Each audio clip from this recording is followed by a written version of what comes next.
La ley de telecomunicaciones recientemente logró hacer uno de los poquísimos cambios que se hicieron en ese dictamen para eliminar cualquier tipo de regulación en Internet. ¿Cuál es el impacto que están teniendo las redes sociales en la gobernabilidad, la participación ciudadana, la democracia? ¿De qué manera están participando y cuáles son los efectos que están teniendo las redes sociales en el espacio público? De esto vamos a hablar hoy en Opiniones Encontradas. Soy José Buendía, quédese aquí con nosotros en este programa en el que todas las ideas se pueden cuestionar siempre que se debatan. Acompáñame a ver rápidamente algunos datos sobre Internet en México y regresamos aquí al foro, a nuestra discusión con dos especialistas del tema.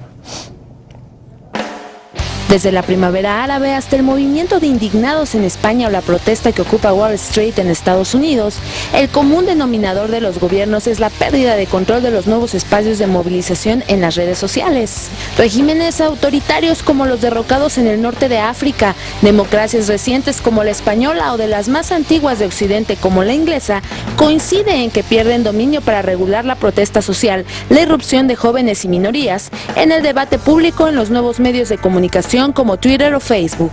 Partidos y candidatos han entendido su valor e incorporarán a las redes sociales en las estrategias centrales de campaña, pero eso no significa que comprendan su impacto en la gobernabilidad y por eso la reacción de muchos ha sido tratar de controlar infructuosamente Internet.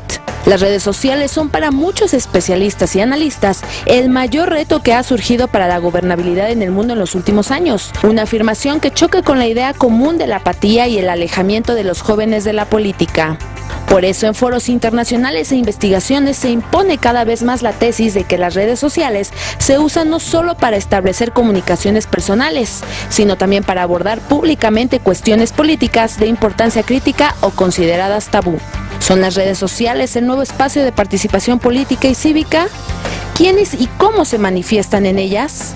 ¿Los gobiernos están listos para cambiar sus planteamientos para entender nuevas formas de movilización pública? Posiciones. 1. Twitter es la herramienta periodística más poderosa que ha aparecido en los últimos años, de acuerdo con Alan Rusbridger, director del periódico inglés The Guardian. 2.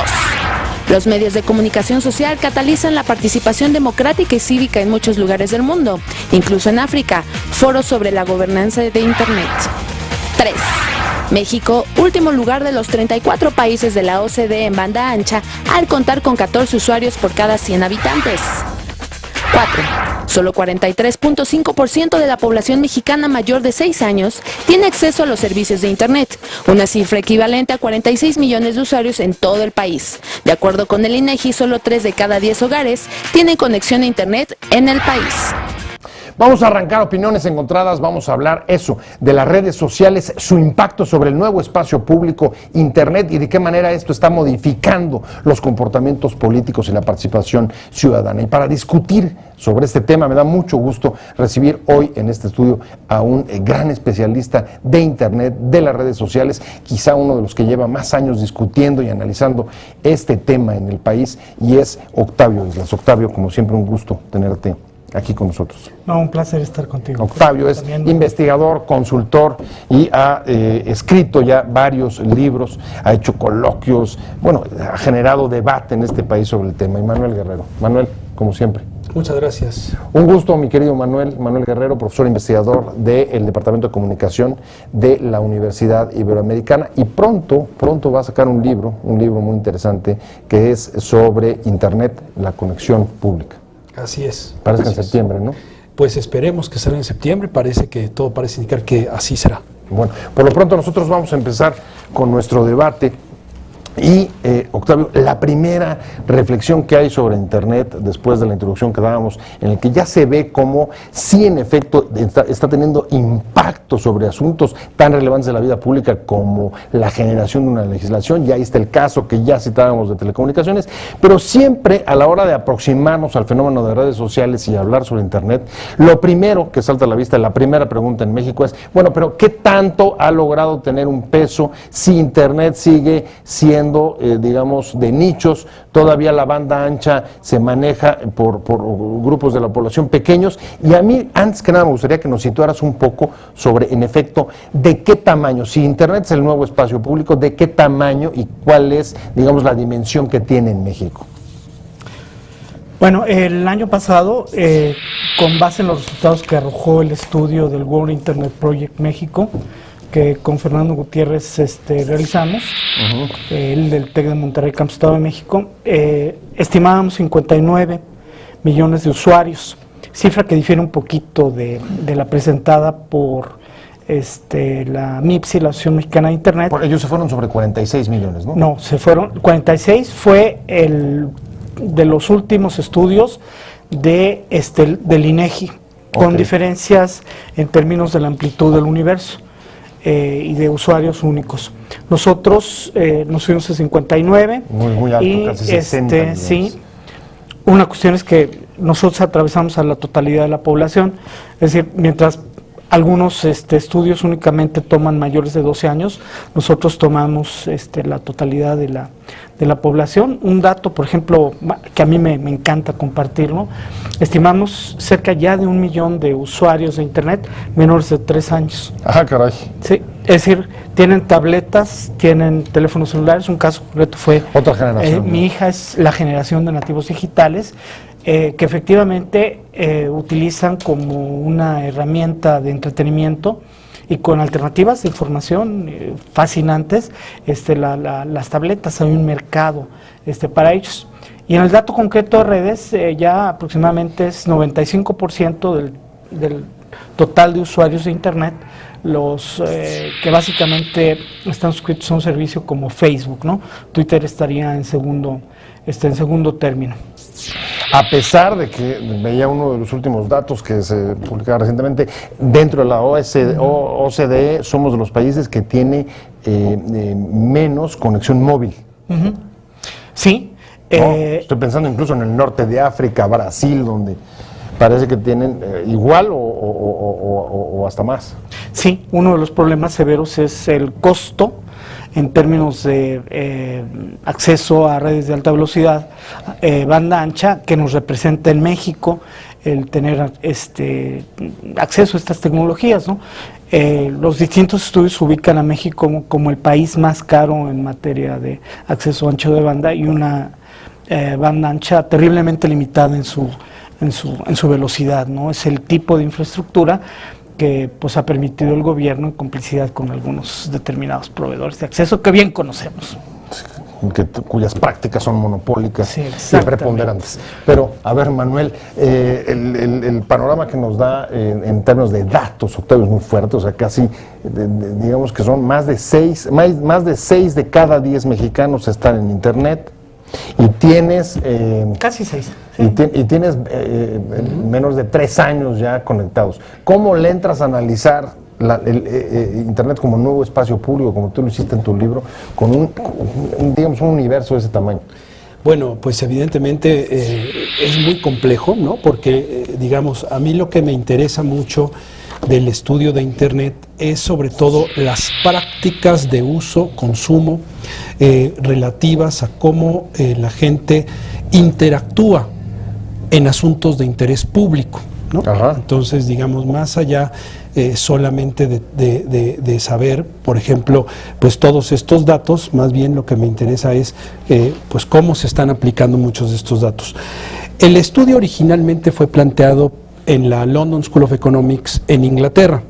Y este estudio, dirigido por Nick Couldry y Sonia Livingstone, con el apoyo de la BBC, lo que hicieron ellos fue decir, bueno, a ver, ¿qué tanto los medios de comunicación, y este estudio originalmente se enfocaba en los medios tradicionales, ¿no? ¿Qué tanto la gente está recibiendo información que le dé sentido o no a sentirse ciudadano, ¿no?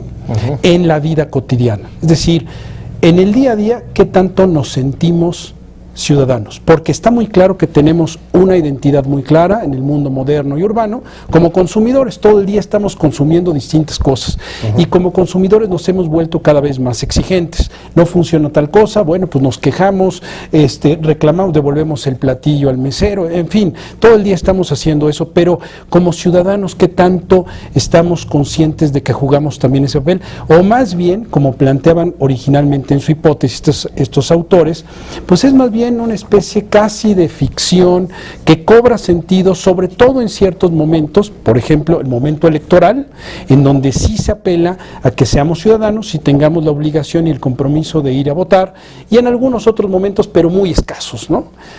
Y entonces lo que hicieron estos autores fue hacer un mapeo de la población británica, y entonces con este mapeo les dieron un diario y les dijeron, a ver, en la vida cotidiana para usted, ¿qué es un tema de interés público? No le definieron de entrada nada, y entonces la gente pues solita iba pues escribiendo lo que sentía como público.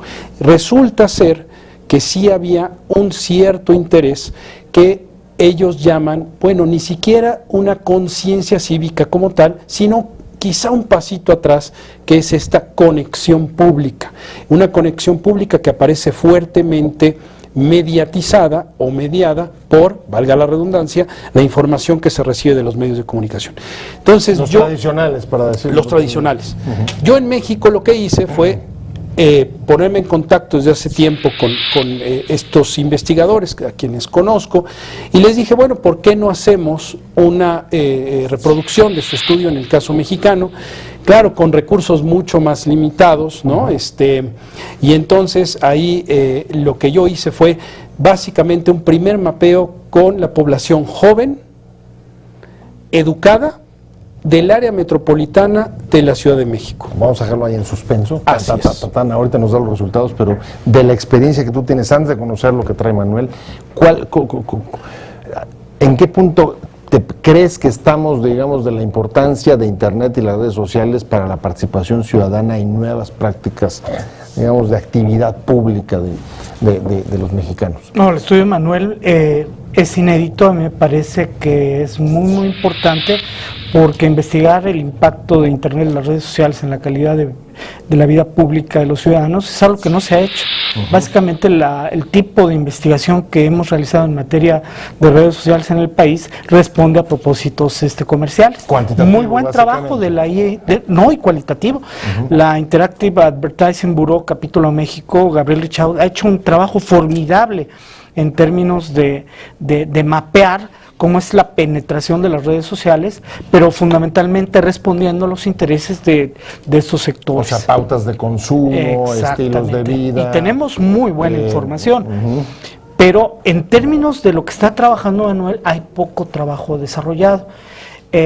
Hoy, curiosamente, antropólogos están reflexionando en lo digital y han cambiado el punto de vista de la investigación en las ciudades. Antes tú investigabas la ciudad como un territorio inteligente, y en lo que se está ahora enfocando esta nueva antropología digital es en el ciudadano inteligente, que es el trabajo que está realizando de alguna manera. O sea, no el espacio, sino Manuel, no el espacio, sino la calidad de vida puede digital. Tener mucho más efecto que el entorno. Exactamente. Y el trabajo me parece muy atinado, porque falta documentar en un momento dado cómo estas apropiaciones que realizan distintos sectores, más allá de las útiles funciones de socialización que tú puedes advertir en el uso de determinadas redes sociales, transforman la calidad de vida pública de estos ciudadanos y los afirman como auténticos ciudadanos digitales, que sería un concepto muy interesante a poner en la mesa, ¿no? Investigación que ha hecho Manuel sobre cómo es esta nueva conexión del ciudadano con el espacio público a través de las redes sociales. Pues mira, una de las cosas que sí nos llamó la atención de manera muy positiva es que, independientemente de que estén en universidades públicas o privadas, ¿no? Los jóvenes que se mueven en estas dinámicas y los recién egresados también de escuelas públicas o privadas ya tienen una práctica del uso de los gadgets digitales de una manera fantástica. Es decir, ya hay una natural, ¿no? Conexión con estos aparatos para toda la vida cotidiana, en donde ya no se conectan a Internet, sino que Internet forma parte de la vida diaria de ellos. O sea, Internet hace homogéneos, y lo que decía Octavio hace rato, independientemente del entorno. Sí, porque mira, lo que vimos exactamente es que, digamos, las prácticas de su uso cotidiano están ancladas desde luego en lo privado, Y entonces cuando entrevistamos a una parte de estos jóvenes nos decían, sí, claro, hay una distinción entre lo público y lo privado.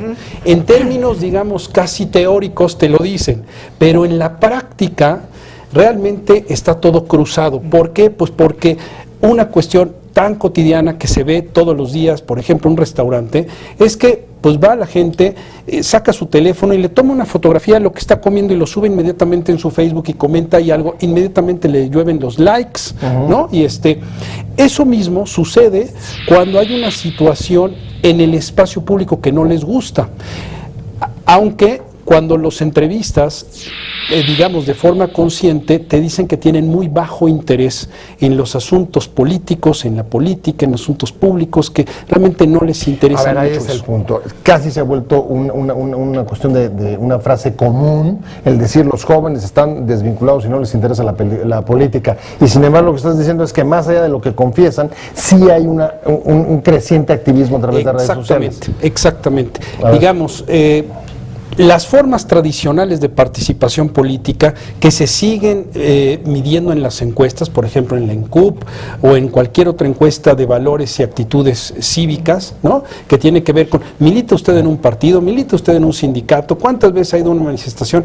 Muchas de estas tienden a la baja. Para muchos jóvenes ya no está ahí la participación, está en el espacio, ¿no? Digital.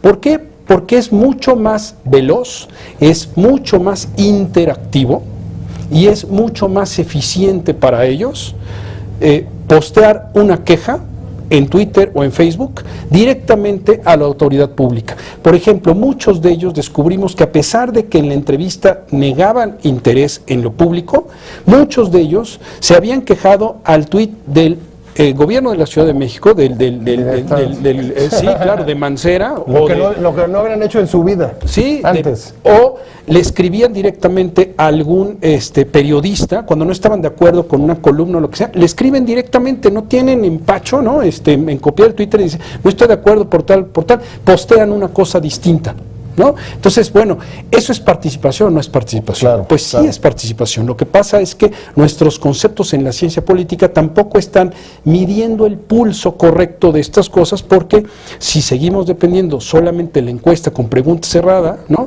De formas tradicionales de participación, pues no lo vamos a encontrar, ¿no?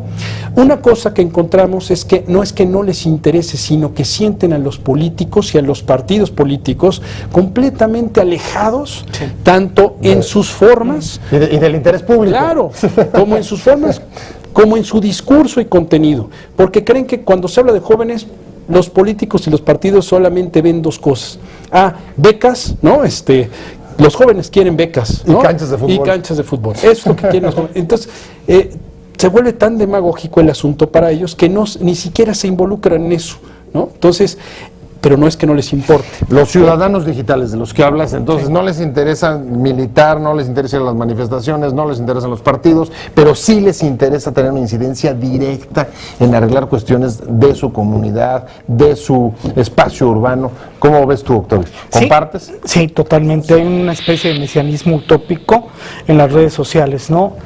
Si bien te aburre y estás desencantado de la política, si quieres participar en la construcción de lo público, tiene toda la razón Manuel, son ideales de justicia, son de diferentes convicciones que, si bien apartados de la partidocracia, con todo lo que esta implica, la gente quiere participar y quiere hacer cosas. Mira, con el anterior IFE, por ejemplo, señalamos, por favor ya no hagan un concurso de rolas por la democracia, que seguramente un sobrino o nieto de Alex Lora va a ganar. Hagamos una ingeniería social en términos de desarrollo de aplicaciones sociales útiles para el proceso democrático. No entendieron de qué se trataba. Hacer esa ingeniería social en materia de aplicaciones útiles para fundamentar el sentido de tu voto, para informarte, para ubicar las casillas, involucrar a la ciudadanía en hacerle suyo el proceso electoral a través de la mediación digital, transformaría totalmente el territorio, legitimaría incluso hasta las elecciones mismas. Pero pues una visión terriblemente análoga una visión totalmente conservadora, burocrática, la mentalidad burocrática en el sentido más crítico marcusiano, cancela o congela las iniciativas ciudadanas. Ahorita me voy a meter con los gobernantes, pero usaste una palabra que quiero trasladarle a Manuel, a ver si él está de acuerdo o no, y es mesianismo utópico en las redes. Eso entra un poco dentro de los patrones, usos y costumbres que detectaste. Mira, detectamos que la gente entre más usa las redes sociales, mayor es su sentido de eficacia política.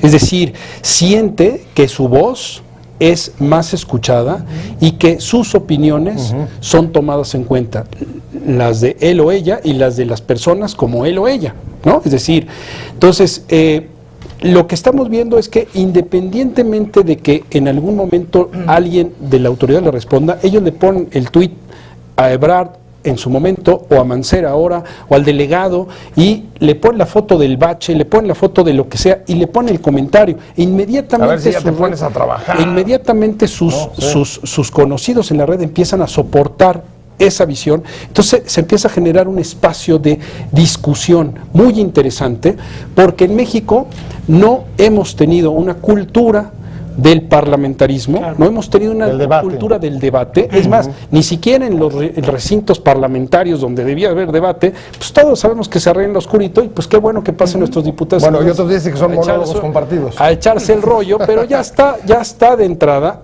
a nadie van a convencer con el discurso. Ya está de entrada planchada la votación, ¿no? Entonces, el discurso lo estamos empezando a tener incipientemente en estos sitios donde todavía hay mucho insulto, mucho intercambio muy rudo, ¿no?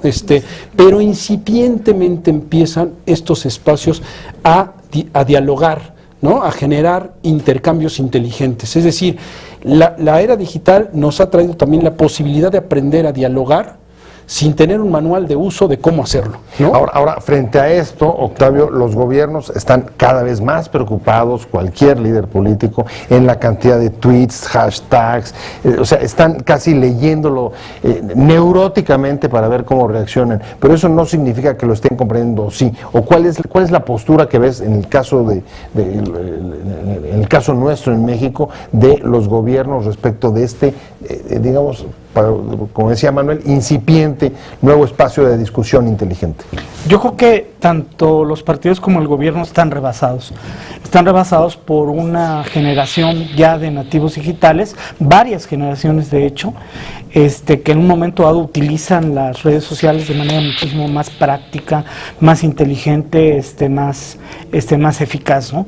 Y tú tienes en un momento dado a contracorriente leyes que proceden de los compositores, de Doring, réplicas de Pipa, Sopa y Acta, para tratar de sabludovskizar en un momento dado Internet. Vamos a ver si lo podemos maniatar, controlar y censurar y todas estas iniciativas. Y sencillamente se da un despegue en la ciudadanía sensible, en estos jóvenes que entienden que ya no va a ser tan sencillo que guarden silencio, que no van a permitir con tanta facilidad que al amparo de vaguedades sobre seguridad pública nacional censuren en un momento dado Internet, y sobre todo el divorcio entre las iniciativas en materia de gobernanza internacional con respecto de Internet y los planes en un momento dado para tratar de someterlo a propósitos de contención, como se refleja perfectamente en el espíritu de las leyes secundarias, con algunos remedios, ¿no? Pero la intención definitivamente resultaría lo preocupante. No te sorprende, hablando de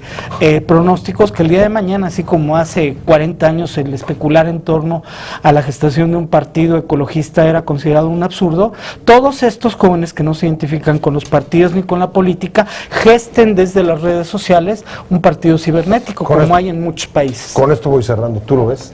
Tú ves ese horizonte, lo comparas con Octavio, ves un partido cibernético y ves un gobierno cibernético. Mira, yo lo que veo es que hay digamos, un enorme entusiasmo que no encuentra cómo canalizarse en términos de los personajes que hay ahora, los políticos de ahora, los partidos de ahora, no son suficientes como para darles cabida a este entusiasmo de la gente de decir, necesitamos a alguien que nos dé un discurso distinto, que nos diga las cosas como son, que realmente intente cosas nuevas, ¿no? Están hartos de los discursos de siempre y sobre todo de los manejos de redes sociales de los políticos en los tiempos de campaña.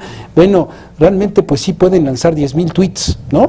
Pero pues para los jóvenes les van a significar muy poca cosa porque ya lo leen y eso es spam, ¿no? Esto es propaganda. Spam, demagogia Sí. o teque. Muchas gracias a los dos. Se nos agotó el tiempo, pero ha sido una muy rica discusión. Octavio Islas, muchas gracias por haber venido, por haber encantado, aceptado. José. Vamos Muchas a seguirte gracias, invitando también. sobre estos temas y por supuesto Encantadísimo. Manuel Guerrero. Muchísimas Muchas gracias gracias, por mi estar en querido esta mesa. Manuel, por haber estado con nosotros, pero sobre todo gracias a usted por haber estado con nosotros en Opiniones Encontradas. Nos vemos, nos escuchamos mañana a esta misma hora y recuerde que mientras tanto, páselo bien. Te invitamos a seguir cuestionando la información con los siguientes videos.